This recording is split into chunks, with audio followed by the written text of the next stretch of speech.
üstüne aşıka güzelliğin alemnin kökünün kızgısı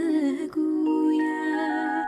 yaşırılgan saf köngülüm beklagan narşit sözler meni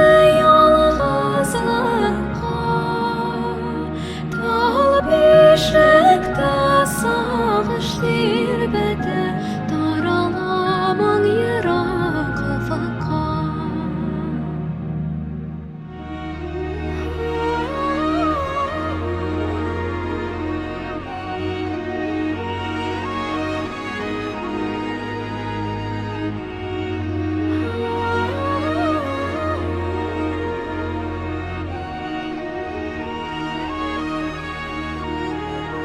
Jiller rızıgını boyak şaşır